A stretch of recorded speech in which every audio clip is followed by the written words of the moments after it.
Good morning সকলকে। তো আজকে বৌদি ময়লার গাড়ির বাঁশি শুনে যেভাবে দৌড়ে গেল, আসলে কি হয়েছে, মাঝখানে একদিন ময়লার গাড়ি স্কিপ করেছিল, আসেনি। আর তখনই আমরা দেখতে পেলাম একটা কেকের প্যাকেট, যেটা রাত্রিবেলা দাদা খেয়ে রেখে দিয়েছিল, আমাদেরকে একটুও দেয়নি। আর দেখো টিনটিনকে দেখো, ও মার কাছে হাত জোর করে বলছে, মা আমাকে চা খেতে দাও, দাঁত মাজার আগেই। তো জোর করে ওকে ব্রাশটা দেওয়া হয়েছে, বলা হয়েছে না, মুখ ধুয়েই তোমাকে চাটা খেতে হবে। বাচ্চাদের দাঁত মাজতে এত অ্যালার্জি কেন বলো তো? সবাই দেখো, আমাদের বাড়িতে একটা হনুমান আছে। নিজেকেও সেটা দেখিয়ে দিল যে আমি কতটা হনুমান, কত বড়। আরেকবার দেখা, কত বড় হনুমান তুই, আরেকবার দেখা। কেন এখন কেন? দেখো আমার বৌদিকে দেখো, করবি না, তোর ঘাড় ধরে করাবো। আচ্ছা, তোমাদের কাকে কাকে এরকম ছোটবেলায় মা বাবা ঘাড় ধরে কাজকর্ম করিয়েছে বলো তো? আজকের কি রান্না করব বলো তো মানি? আজকের বাজার করতে হবে তো পিসি ভাইপো মিলে। ওঠো ওঠো তাড়াতাড়ি, যাও যাও যাও। ও বৌদি, কী কী নিতে হবে লিখে দিয়েছো তো? দেখো আমি বাজারে গিয়ে কিন্তু বারবার ফোন করতে ভীষণ বিরক্ত লাগে। কী কী নিতে হবে, কতটা নিতে হবে, সবটা লিখে দেবে। এই যে টিনটিন পড়তেও লেগে গেছে। সব লেখা আছে, মনে করো কিন্তু সবগুলোই নিয়ে আসবে, নাহলে কিন্তু আবার বাজারে পাঠাবো। তা লেখাই তো আছে, আবার মনে করার কি আছে? কেন জানো না? লিখে দেওয়ার পরেও দু ভাই বোন সব ভুলে চলে আসো। সব কি বলতে হয়? তো আমি আর টিনটিন চললাম বাজারে। বয়চন্দ্রবৃন্দ কাছে চেষ্টা করে আর বলতে পেঁয়াজ পেঁয়াজ পেঁয়াজ। আর তোর পড়তে পড়তে বাজার বন্ধ হয়ে যাবে। তারপরে কি লেখা? রসুন আগুন লেবু। তো এমনভাবেই পিসি ভাইপোতে মিলে বাজার করে তারপর ঘরে ঢুকে দেখি এই যে অলরেডি আমার আর টিনটিনের বাজার থেকে আসতে একটু দেরি হচ্ছিল বলে এদিকে রান্নার তোড়জোড় শুরু হয়ে গেছিলো, আর দায়িত্ব পড়েছিল দাদার উপর মাছ ধোয়ার। টিনটিন বাবুর কি হয়েছে দেখো। একটা রাবার কিনতে চেয়েছি, হ্যাঁ প্রথমে কিনে দেয়নি, অনেক কাঠখড় পুড়িয়েছে আমার পেছনে, মানি মানি হ্যানা ত্যানা।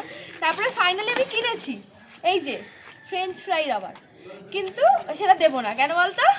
সারাদিন আমাকে ভালোবাসতে হবে, সারাদিন সারাদিন ভালোভাবে চলে তারপরে পাবো। এই সারাদিন কি করে ভালোবাসবে? তাহলে আমি কোথায় যাব? চলো চলো, এত সহজে দিয়ে দিলে হয় না। এই রাবারটা এখন নিয়ে নাও। আচ্ছা 10টা হামি দে, একটা দুটো, এগুলো হামি হচ্ছে না, এটা কি একটা করছো তুমি।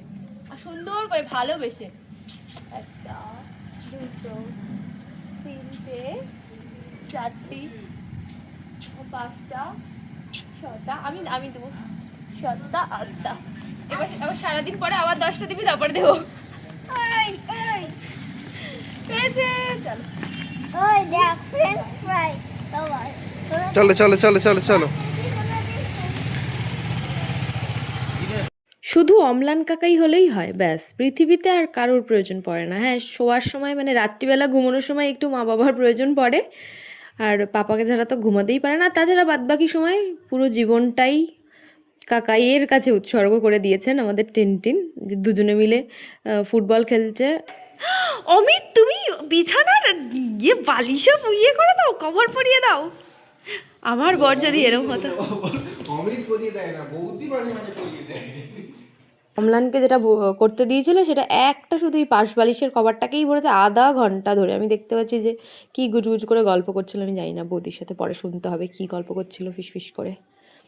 আর রান্না অনেকটা এগিয়ে গেছে। আজকে একদম সিম্পল ছিল, ইলিশ মাছ, এটা বেগুন দিয়ে পাতলা ঝোল, আর আগেরটা এটা একদম সমস্ত রকম সবজি শীতের। আর মোচা খেতে খুব ইচ্ছা হচ্ছিলো, তাই আমাকে বলেই দিয়েছিল বৌদি বাজার থেকে মোচাটা আনতে। ছোট চিংড়ি ছিল না, তাই যে গলদা চিংড়িগুলো ছিল ওগুলোই বৌদি মোচাতে দিয়ে দিয়েছে। তৈরি হয়ে গেছে সব। এটা ইলিশ মাছ বেগুন দিয়ে পাতলা ঝোল, আর এখানে সব সবজি দিয়ে মাছের ঝোল, রুই মাছ, আর এদিকে মোচা, আর এটা হচ্ছে আলু পেঁয়াজকলি ভাজা। আর এটা, ও আচ্ছা রাতে হবে, এটা চিকেন এনেছিল, এটা রাতে হবে। তো অম্লানের দায়িত্ব হচ্ছে এই সবগুলোকে ছাদে নিয়ে যাওয়া। এখানে অপেক্ষা করছেন টিনটিনবাবু, খুব খিদে পেয়ে গেছে দুপুরবেলা, দিদুর কোলে বসে বসে আদর খাচ্ছে। তো আজকে আমাদের ব্লগটা এইটুকুই, আমরা দুপুরের খাবার এখন খেতে বসবো। তোমাদের সাথে দেখা হচ্ছে অন্য একটা ব্লগে, টাটা।